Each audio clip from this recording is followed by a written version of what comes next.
Aucune chose unique n'est accessible à l'homme matériel. Dans la nature extérieure, palpable, tout n'est que multitude, mais chaque élément de cette multitude est unique. Toutes les étoiles visibles dans l'univers ont une forme très proche de la sphère, mais chaque étoile est unique, en position, en taille, en âge, en couleur. Depuis notre planète, nous voyons d'abord le Soleil, toujours brillant de mille feux, semblant tourner autour de la Terre le jour. Est-il unique ? Mais la nuit tombe, et la Lune se présente, ayant visiblement la même taille que le Soleil, semblant également tourner autour de la Terre, mais avec cette fois des cycles. Est-elle unique ? Le Soleil nous transmet de manière directe, la Lune nous nourrit de façon plus réfléchie. Mais les deux semblent avoir des caractéristiques communes. Comment laisser l'un prendre le dessus sur l'autre ? Pourquoi le jour serait-il plus important que la nuit ? Ces astres nous envoient continuellement une énorme quantité d'informations. Chaleur, magnétisme et bien d'autres choses malheureusement invisibles, inaudibles.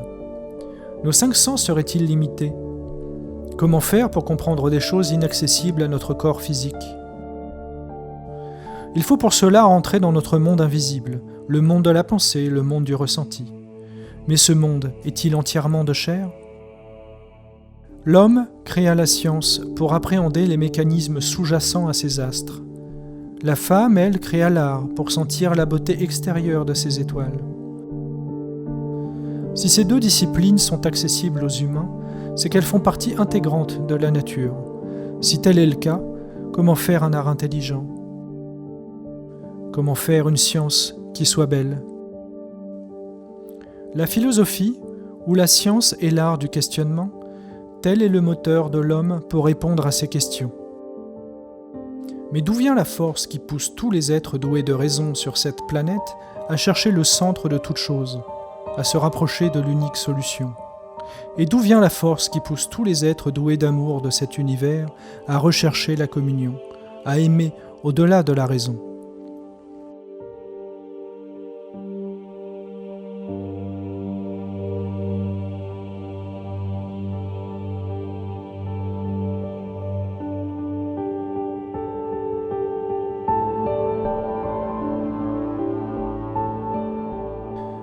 Rien dans la nature n'est unique.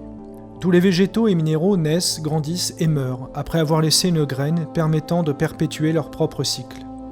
La graine contient le code qui permettra à un nouvel individu de même espèce de vivre une nouvelle vie, semblable mais différente. L'homme ne déroge pas à cette règle. Mais d'où viennent ces règles ? Et à quoi ressemblent-elles ?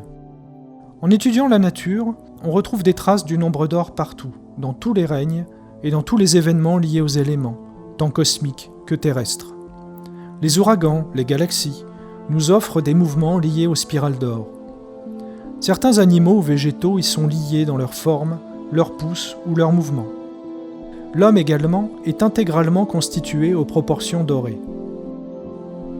On trouve des rapports au nombre d'or dans certaines formes géométriques. La spirale de Fibonacci ou le pentagramme en font partie. Une pomme coupée en deux laissera apparaître une étoile à 5 branches. De même, certaines étoiles de mer seront constituées de 5 membres. Ces formes ont la particularité d'être dans un espace en 2D, sans volume. Le règne minéral, lui, est rempli de formes géométriques 3D. On retrouve des cubes, des octaèdres et tout un tas d'autres formes très anguleuses et régulières. On exprime souvent le fait que le règne minéral ne soit pas vivant. Pourtant, certains cristaux naissent et grandissent en suivant des formes géométriques précises et toujours identiques en fonction de leur espèce. Plus leur environnement est conforme à leur nature, plus ils s'épanouiront parfaitement. La pyrite, par exemple, forme des cubes absolument parfaits. Le quartz forme des cristaux à 6 côtés, comme les flocons de neige qui ont également 6 directions dans leur croissance. Le froid, la dureté, la lenteur seraient plutôt liés au nombre 6 et à l'hexagramme, alors que le 5 se retrouve plutôt dans le doux, le chaud, et ce qui touche à la vitalité, dans le pentagramme. Y aurait-il des formes géométriques dans le codage de la nature ? Il est difficile d'imaginer qu'un robot puisse se designer tout seul, encore moins qu'il se construise par hasard. Chaque astre a visiblement une forme de sphère, et ils émettent tous un large spectre d'informations, radiation, magnétisme et autres. C'est comme si un point central était créé et une masse de matière était agglomérée autour, formant quelque chose de plus ou moins sphérique, duquel seraient émises des informations en permanence. Est-ce que la nature nous montrerait pas simplement son action universelle la plus primitive, celle d'émettre une sphère d'influence autour d'un centre ?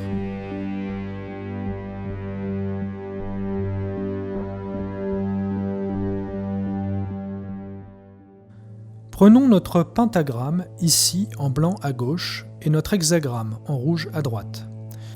Quand on les superpose et que l'on émet des zones d'influence sur chaque point, on obtient ceci. On pourrait faire tout un tas d'analogies et de rapprochements avec certaines parties du vivant ou de symboles, mais continuons. Le simple fait de contracter cette forme horizontalement nous donne une forme très proche du corps humain sans les membres. Je rappelle que la partie rouge correspond à l'hexagramme, et donc la partie rigide, froide, masculine du corps, alors que la partie blanche, elle, correspond au pentagramme, et donc au mou, au chaud, au féminin, etc. Un autre élément intéressant survient quand on change la taille des zones d'influence. On observe une forme qui ressemble au visage humain, comme une empreinte, avec une sphère à la place de la glande pinéale. Y aurait-il un autre langage géométrique à trouver pour la tête, qui lui serait peut-être plutôt basé sur la géométrie 3D ? Possible. Continuons. En multipliant le pentagramme, on obtient les membres. Un pentagramme multiplié par le nombre d'or donnera les coudes et les genoux, et un autre pentagramme multiplié par le nombre d'or au carré nous donnera les chevilles et les poignets. On obtient donc la position des articulations du corps. La partie centrale, la plus basse, correspond à la queue animale, la continuité de la colonne vertébrale, coupée chez l'homme. Superposons naïvement ce schéma avec un corps humain. On constate qu'à partir de ces deux formes géométriques et de deux multiplications spatiales, le schéma obtenu est très proche. Quand on regarde l'ossature du corps, on constate trois sphères superposées. La tête, le thorax et le bassin, maintenus tous les trois par une colonne verticale. Peter Dönhoff, philosophe bulgare du siècle dernier, nous dit ceci. 1000 est un chiffre humain. Le chiffre 1000 a 3 zéros qui représentent les 3 conditions, les 3 étapes par lesquelles passer. Dans le zéro de fin, vous formerez le corps physique. Dans le deuxième zéro, vous formerez votre cœur. Et dans le troisième zéro, votre intelligence. En atteignant le 1, vous allez naître. Une ligne divisée en 3 parties. On retrouve ce schéma également dans la structure même des membres, le bras divisé en 3. L'humérus, seul, qui maintient le reste, l'avant-bras avec le cubitus et le radius, la partie double faisant le pont entre ce qui maintient et la multitude, permettant la précision générale du mouvement. Et la main, avec 5 doigts, nous rappelant le schéma général, comme une projection du tout sur la Terre. Pareil pour la jambe, même système de division, un fémur unique, maintenant le tout, le mollet avec son ossature double, tibia et péroné, et le pied, la partie terrestre, avec sa multitude. Les pieds et les mains suivent également ce schéma. Chacun des 5 doigts est composé de 3 phalanges. Phalange, phalangine, phalangette. Fort de ce constat, il est donc totalement normal de retrouver des rapports au nombre d'or et au nombre d'or au carré partout dans le corps humain et donc dans le règne animal.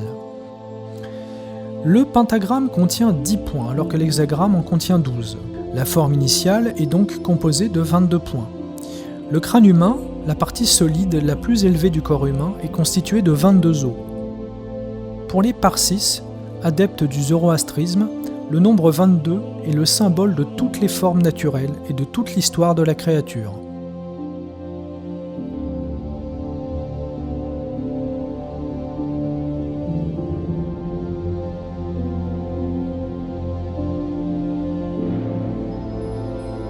Si ces choses sont vraies, et qu'elles étaient parfaitement connues au début des civilisations, il y a fort à parier que l'on puisse retrouver ce schéma partout, présent, sous toutes ses formes. Le jeu est une très bonne source de transmission du savoir. Les gens les transportent à travers les âges, les utilisent quotidiennement pour se détendre, et leurs règles ne sont que rarement modifiées. Prenons l'exemple du jeu de tarot. On ne sait pas qui l'a inventé. Certains affirment qu'il s'agit du livre de Thoth. Il est constitué de 78 cartes. On appelle ces cartes arcanes ou lames, et le jeu est séparé en deux parties. 22 arcanes, dites majeures, et 56 arcanes mineures. On retrouve directement ici notre 5 et notre 6, et on nous dit par le nombre que de cette multitude, un 22 plus important, plus concentré, doit se retrouver. Quand on superpose le pentagramme et l'hexagramme, nous pouvons directement compter 22 points, mais il n'y en a que 21 qui soient visibles, car à la tête, ce qui maintient le tout, se trouvent 2 points superposés. Or, dans le tarot, on constate qu'il y a 21 arcanes ayant un nom et 21 arcanes ayant un nombre. L'arcane 13 n'ayant pas de nom et l'arcane le mat n'ayant pas de nombre. Le mat est considéré comme la charnière faisant boucler les arcanes majeures entre l'arcane 1, le battleur, et l'arcane 21, le monde. De même que dans l'alphabet latin, la première et la 22e lettre, qui sont le A et le V, représentent une géométrie identique mais inversée, signifiant à l'étudiant des arts une boucle probable à cet endroit. Prenons maintenant un simple pentagone et posons les 5 premiers arcanes sur ses sommets. Nous voyons un couple central, composé du pape et de la papesse, qui se font face. Nous observons un autre couple en bas, l'empereur et l'impératrice, qui se tournent le dos cette fois, comme pour nous signifier que le bas est en désaccord, nous rappelant ainsi l'arcane 1, le battleur. Maintenant faisons la même chose avec un pentagramme, la partie intérieure du pentagone. Cette fois, nous constatons que les deux couples se font bien face 2 à 2. Le mariage a bien été effectué entre le monde extérieur du pentagone et le monde intérieur du pentagramme. Essayons avec l'hexagramme. Le triangle vers le haut, qui est l'emblème du feu, est composé principalement de femmes. L'impératrice et la papesse sur sa partie basse, alors que le triangle pointe en bas, qui est l'emblème de l'eau, est composé majoritairement d'hommes, le pape et l'empereur sur sa partie élevée, et on nous montre, sur la partie la plus basse, un homme amoureux devant faire un choix entre 2 femmes, une jeune et une vieille, ce qui correspond bien à ses 2 voisines. Il est difficilement explicable le fait de mettre 2 couples précisément à ces nombres sans les justifier par la géométrie. Si tel est le cas, comment imaginer que les concepteurs du tarot ne soient pas au courant ?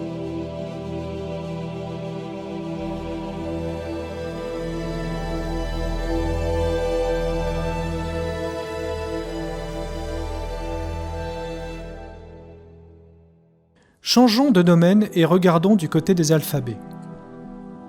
Il existe plusieurs alphabets composés de 22 lettres. L'alphabet phénicien, que l'on estime vieux de plus de 3000 ans, l'alphabet hébreu, beaucoup plus récent, datant de quelques siècles avant notre ère.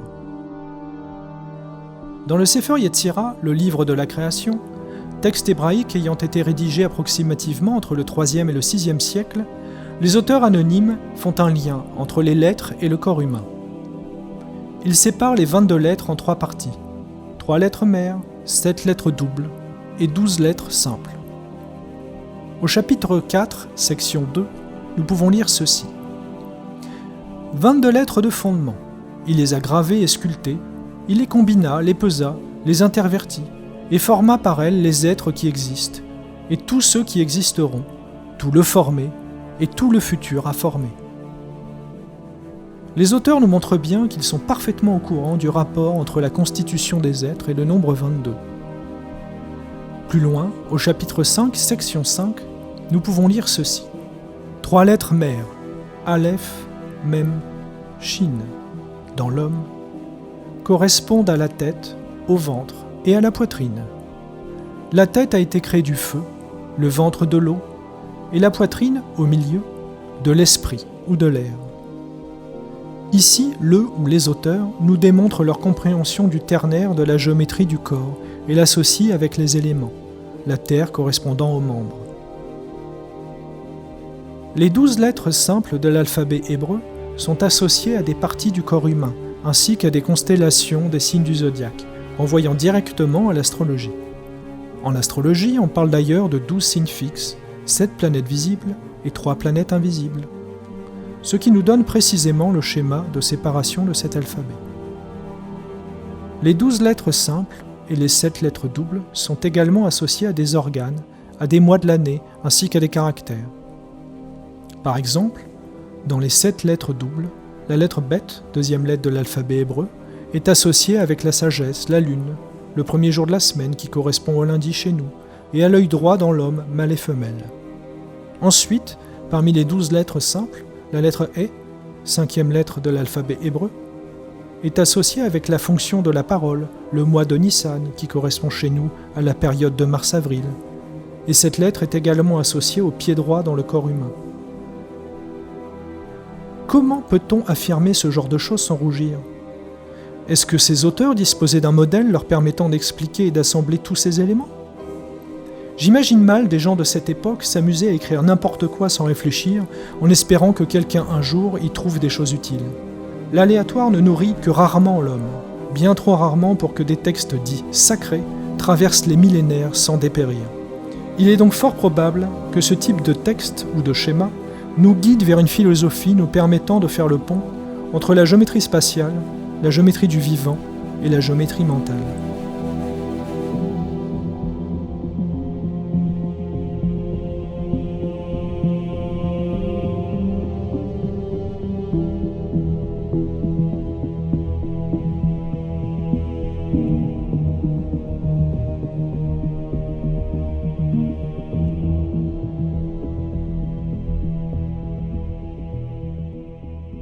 Continuons avec l'alchimie. On retrouve des traces de cette philosophie dans toutes les cultures du monde. Les alchimistes, que l'on appelle aussi philosophes de la nature, n'ont pour seul but que de comprendre ces mécanismes dans toute leur complétude, afin d'en tirer une médecine universelle. Ces philosophes nous parlent de 3 principes sous-jacents à la matière: le soufre, le mercure et le sel. Le soufre correspond à la partie masculine de l'œuvre, auquel on associe communément l'esprit. Le mercure est la partie féminine de l'œuvre et correspond à l'âme. Et le sel est leur enfant, le mélange des 2 principes, masculin et féminin, et correspond au corps. On demande aux enfants de cet art de faire le chemin inverse de la création et de remonter les 3 principes en commençant par le sel, la partie la plus proche de nous, communément appelée l'œuvre noire ou les préparations. Pour monter à l'œuvre blanche, dite féminine, le mercure, et pour enfin aboutir à l'œuvre masculine, dite au rouge. Le principe masculin est le plus proche de l'esprit, du logos. Par conséquent, il est dit immortel, car il est à un endroit de la création où le temps et l'espace ne sont pas encore présents. Le principe féminin, lui, est la partie de la création qui perpétue le mouvement de la vie et la maintient. Ainsi, dans la culture, on laissera généralement la priorité au genre masculin pour les choses dissociées du temps ou liées à l'immortalité, comme l'écriture, le principe fixe. Et on laissera la priorité au vivant, à l'instant présent, pour le genre féminin, avec la galanterie, le principe volatile. À l'énigme de la poule et de l'œuf, sur lequel est arrivé le premier, il faut obligatoirement amener le géniteur dans l'opération pour résoudre ce mystère. Le coq coche la poule, qui engendre l'œuf. La poule et l'œuf peuvent donc se perpétuer dans la roue de la vie. Mais la pauvre poule, elle, ne verra jamais le coq la féconder. Mais revenons à notre corps humain. Le squelette est constitué d'une colonne vertébrale composée de 12 dorsales et de 7 cervicales, et cette colonne attache 3 parties. Le crâne pour la tête, la cage thoracique pour la poitrine, et le bassin avec l'os iliaque. Le crâne, la partie la plus élevée, correspondant au soufre ou à l'esprit, est une boîte fermée sur elle-même. C'est le siège des sciences hermétiques. La cage thoracique est une boîte semi-ouverte ou semi-fermée et encadre le cœur et les poumons. C'est le siège de l'âme, la partie de l'amour qui s'occupe des échanges magiques de l'individu. On parlera pour cette partie de sciences ésotériques. L'os iliaque, lui, est un os complètement ouvert sur l'extérieur. C'est le sel. Il est extérieurement sexué dans le monde matériel. On parlera dans ce cas de sciences occultes. Le philosophe devra donc commencer par le sel, en étudiant les polarités de toutes choses venant de son monde extérieur. Ces informations remonteront dans la boîte crânienne pour analyse et dissolution, après être passées par l'âme qui va teinter les captations des 5 sens. Une fois traitées, ces informations redescendront dans le sel du monde, teintées de l'esprit et de l'âme de l'individu.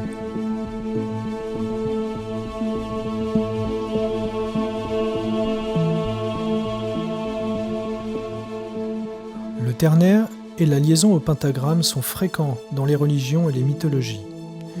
La planète Vénus est liée à la Terre par le nombre d'or. En effet, son mouvement s'arrête 5 fois tous les 8 ans dans le ciel et renvoie donc au pentagramme, lui-même chargé du nombre d'or pour sa partie interne et du nombre d'or au carré pour sa partie externe.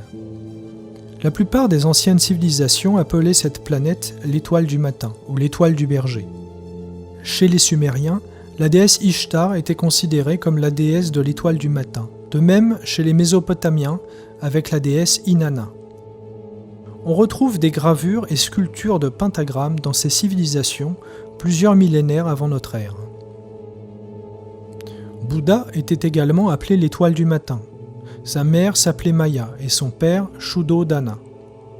Jésus était également appelé l'étoile du matin et sa mère s'appelle Marie ou Maria. Hermès chez les Grecs a une mère qui s'appelle Maia. Mercure chez les Latins a une mère qui s'appelle Maia. Il est très facile de rentrer des divinités dans ce ternaire, car a priori, là où il y a père et mère, il y a fatalement un enfant. Prenons maintenant les 3 religions abrahamiques. La première arrivée est la religion hébraïque, avec la Torah. Les 5 livres de la Torah commencent comme ceci. Au commencement, Dieu créa le ciel et la terre. Dieu, la partie la plus élevée qui gouverne sur le reste. Le ciel, la partie qui s'occupe de l'air et de l'âme, la partie féminine faisant le pont. Et la terre, la partie la plus matérielle, celle qui maintient nos jambes pour nous déplacer sur terre, celle qui nous permet la reproduction terrestre. On appelle ces 5 livres le Pentateuque. Et la Bible commence également par ces 5 livres. Le christianisme est arrivé après, avec ses églises et cathédrales remplies d'art, de sculptures, de tableaux et de chants. On parlera plutôt de la partie féminine de l'œuvre, la partie animique, celle qui s'occupe des arts. Le Coran, arrivé en dernier, correspondra au sel, la partie terrestre, la partie pragmatique, où l'on parlera abondamment de science. La tour de Babel. Les entités ayant créé les langues pour diviser les peuples l'ont également fait avec les religions pour diviser les croyances et maintenir les civilisations de la planète en conflit permanent. Le tarot contient 22 arcanes majeures et il est constitué de 78 cartes. De la même manière, la sourate 22 contiendra bien évidemment 78 versets. Cette sourate s'appelle le pèlerinage. Le pèlerinage est un des 5 piliers de l'islam et se situe dans une ville appelée la Mecque. La Kaaba est l'édifice le plus sacré de l'islam. Kaaba signifie cube, et il s'agit en effet d'un cube noir. Le noir, en astrologie, est associé à la terre. De même, pour Platon, le cube était lié à l'élément terre. Les pèlerins tourne 7 fois autour de la Kaaba dans le même sens de rotation que la Terre sur elle-même, ou que la Terre autour du Soleil. Pourquoi un prophète nous inciterait fortement à aller à cet endroit de la planète en particulier, et pourquoi nous laisserait-il autant d'indices concernant la Terre ? Si on regarde la position de la Kaaba sur la Terre par rapport au pôle, le méridien est coupé exactement au rapport de proportion du nombre d'or. Quand on divise la distance complète du méridien par la distance au pôle nord, on obtient le nombre d'or. Si on fait la même opération mais avec le pôle sud, on obtient le nombre d'or au carré. On nous dit donc que ce qui encadre la Terre serait lié à la géométrie 3D et à ces 2 nombres. Mais comment un individu quelconque, ange ou prophète, pouvait-il savoir ça ? D'autant plus que ce lieu était sacré bien avant l'avènement du prophète Mohammed. Je rappelle que la partie basse de l'homme, les membres, sont constitués par une multiplication double. Le pentagramme multiplié par le nombre d'or et ensuite par le nombre d'or au carré.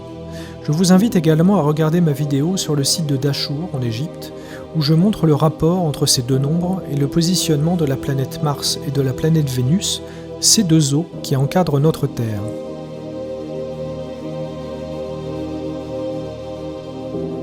La Bible est le support de la religion abrahamique arrivée au centre, le Mercure. Dans la Bible, on trouve énormément de références entre l'homme et l'image divine, tout du moins l'homme et son image. Genèse 1,27. Dieu créa l'homme à son image. Il le créa à l'image de Dieu. Ou encore Matthieu 16,18. Tu es Pierre, et sur cette pierre, je bâtirai mon église, et la puissance de la mort n'aura pas de force contre elle. On fait ici bien référence à la forme solide de l'homme et à l'édifice religieux qui en découle. Effectivement, l'énergie géométrique, les ondes de forme sous-jacentes à la création ne meurent pas puisqu'elles maintiennent et engendrent tout le vivant à venir. Si les membres s'engendrent par une triple multiplication du pentagramme, le corps, lui, s'engendre avec une triple division de l'hexagramme. L'Apocalypse de Jean, chapitre 13, verset 18. Il faut ici de la sagesse, que celui qui a de l'intelligence déchiffre le nombre de la bête, car c'est un nombre d'hommes. Son nombre est 666. Ce nombre, 666, change en fonction des sources. Parfois on parle de 616 ou encore de 665. Tous ces nombres sont justes. C'est simplement différentes manières de codifier la même chose. Dans la dernière valse des tyrans, Ramta dit que ce nombre est celui de l'or. Le chiffre 6 est celui de l'homme qui n'a pas encore vaincu ses passions, l'homme ayant 6 membres avec la queue, 5 étant le nombre de l'homme parfait avec ses 5 membres, la queue étant absente. Le fait que la bête soit associée au nombre 666 signifie que la bête utilisera l'or pour asservir l'homme encore aux prises avec ses passions. Voici donc le nombre de la bête. Voici donc la marque de la bête, sans lequel aucun homme sur terre ne pourra commercer, comme il est dit dans l'Apocalypse 13, 17. Et que personne ne put acheter ni vendre, sans avoir la marque, le nom de la bête, ou le nombre de son nom. L'Apocalypse en ancien grec signifie révélation. Les textes religieux ou mythologiques laissent des informations voilées depuis des millénaires aux vrais chercheurs de sciences sacrées. Ces choses sont scellées et protégées par la langue des oiseaux, le langage des anges, car n'entre pas dans le royaume de Dieu qui veut. Si toutes ces choses étaient données aux hommes, comment pourrions-nous exercer la moindre difficulté pendant notre incarnation ? Pas de conflit, tant scientifique que religieux ? Pas de maladie ? Comment ferions-nous pour progresser ? Si tout était dit par les anciens de manière ouverte, à quoi pourrait servir la moindre révélation ? Et surtout, par quoi serions-nous libérés ? Car en effet, que pourrions-nous recevoir de plus puissant qu'un langage géométrique ? Un langage réellement compréhensible par tous, permettant d'expliquer toutes les choses qui nous sont accessibles. La vraie philosophie ? Une religion unique ? La médecine universelle ? Serait-ce donc là le sens profond de cette coupe du Graal, si protégée et tant convoitée ? Socrate nous disait « Connais-toi toi-même, et tu connaîtras l'univers et les dieux. » Au nom du Père, du Fils et du Saint-Esprit. Amen.